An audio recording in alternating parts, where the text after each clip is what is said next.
Let's talk about custom panels. Okay, so when you're refacing a kitchen, we already know you can get new doors, but what about all those other areas where you're not sure what to do, where you need a filler piece, where you need molding, where you need toe kicks, where you need an extra panel?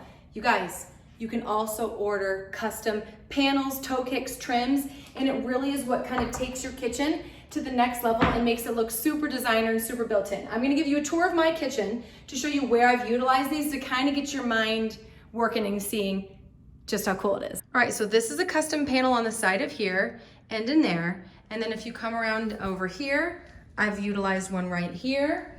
Over here, my pantry wall, this was custom trim up top here. And then I got all the toe kicks like this.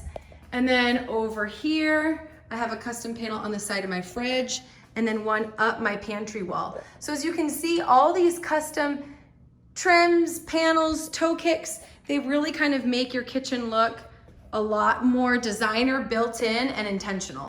So as for measuring for these, there's a ton of different uses for them, a ton of different areas. I tend to order a little bit more material than I need because I'd rather have more material. But also the nice thing is, see, they come finished on all of the sides. And so just know that if you need to cut it down, you'll be cutting down one of the finished edges, but you can still keep that finished edge on the outside, even if you've ordered a little bit extra. So with your panels, oftentimes we're working with walls that are not totally straight.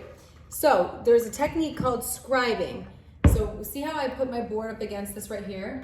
It actually is not totally flush. I don't know if you can see that flashlight. See that light right there?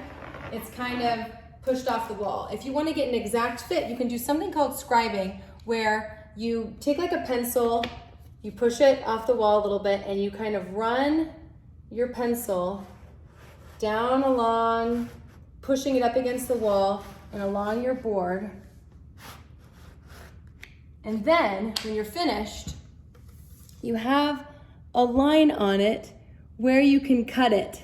And when you cut it, then it's gonna be flush to your wall. So I have a trick for you. The beautiful thing about these panels is that they're beautiful and you don't see anything on them. So you don't want to attach them from the outside and damage that outside. What you can do is you can come in from the inside of your cabinet here and attach from the inside. So it's going to grab this panel, but then you're not going to be able to see how it's attached.